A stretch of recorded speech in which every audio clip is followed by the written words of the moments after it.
Hello everyone, this is Emmanuel. I am from the Department of English from the College of P.V. Siddhartha Science and Arts.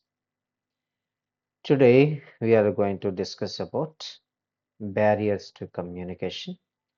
In that barriers to communication, we have mainly linguistic barriers. Before linguistic barriers, the barriers to communication, how it occurs and how it takes place to the sender to the receiver.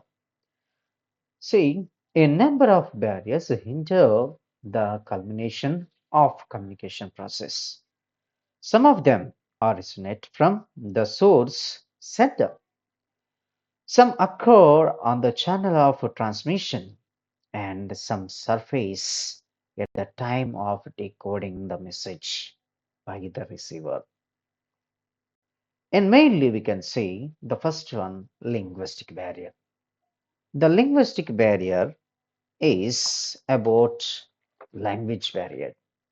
It is like language barrier. The causes, the first one in the linguistic barriers, ignorance of the nature of words. Second one, limited vocabulary. And third one, wrong choice of words. Fourth one, construction of long and complex sentences. And after, improper word order. Lastly, improper punctuation. So these are all the main things in linguistic barriers and the language barriers, of course we can call it. And after again, psychological barrier. The causes of the psychological barrier. First one, mental states such as preconceived notions, wrong assumptions, fixed ideas, one-track thinking. Mental habits such as premature evaluation, jumping into conclusions. What the people think in these mental habits of a premature evaluation, they think that they know all. That means they will get into the mood of I know all presumption.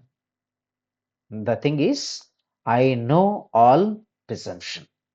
And next point, factors such as a difference in background, different levels of knowledge and education, lack of concentration while transmitting or receiving the message. Here we can see the lack of concentration while transmitting or receiving the message. And another point is the effect of such barriers can be reduced through empathy, an understanding of the psychology of man and an awareness of the differences in the backgrounds, perceptions, and points of view.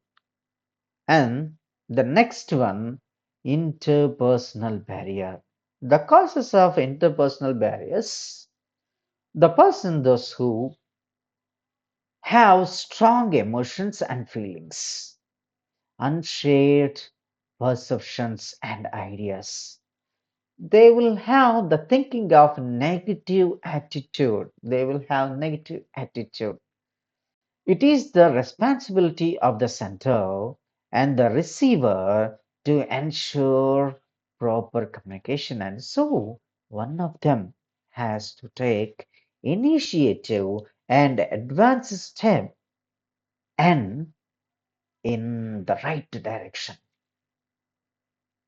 And next one, cultural barriers. In the cultural barriers, we have some causes. Difference in business practices. That is the first one. And the next point is difference in social customs and etiquette. And another point is divergent perceptions of value. And another point is conceptual peculiarities. And afterwards, we must be aware of the socio-cultural practices and customs when dealing with the members of a non-native community. And now we can go for the psychological barrier. In the psychological barrier, the main causes of the psychological barriers, technical noise such as harsh or loud music, the din of machines, the cracking of doors or windows, etc. So we see here technical noises like loud music as from the outside, or else when you open and close the door, the doors or windows, cracking sounds, and the machine dinge. We can hear these things will disturb. I like a psychological barrier. The psychological noises such as improper seating arrangement, poor lighting, badly ventilated room, physical discomfort because of room temperature or uncomfortable seats. So these are all barriers. Another, here we see properly improper seating arrangement. And another, poor lighting in a room, badly ventilated room, or else the physical discomfort, the pupil, those who are having psychological barrier, they will get the room temperature, which can make them to become to stop or else to hear, and that we call that uncomfortable, even though uncomfortable of sitting. And another point, distractions such as body dress or body movements, odd body movements, a suitable gesture, unsuitable gesture, finding with a bunch of keys or buttons, loud perfume. And see here, distractions such as body dress. Yeah, of course, sometimes the dress style, even though that is one kind of communication, and odd body movements, unsuitable.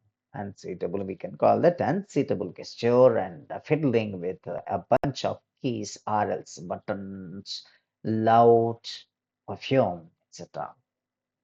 And another point is to minimize the above, that means adverse impact of this physical barriers, you may repeat the message louder, shift to a congenial physical setting, seek support from transmission, technology and visual aids, etc. And another organizational barrier. So we can see some causes here, these organization barriers, too many sources of information, too many transfer stations, information overload, and inappropriate media. This is one of the organizational barriers causes. And we may uh, see that organizational barriers, how it is very vast, big, massive organization, and it may have too many sources of information, too many transfer situations, and too many. That means much overload will be there, and inappropriate media too. So these are all comes under the organizational barriers. So the viewers, thank you for this barriers to communicate. So these are all causes. Again, shall we go for the linguistic barrier, and second one psychological barrier, and third one interpersonal barrier, and fourth one cultural barrier, and fifth one psychological barrier, and last one organizational barrier. So these are all the barriers to communicate. I hope you are all understand this. Thank you for watching, and thank you for giving me this opportunity to. And I hope you may get it. So thank you very much.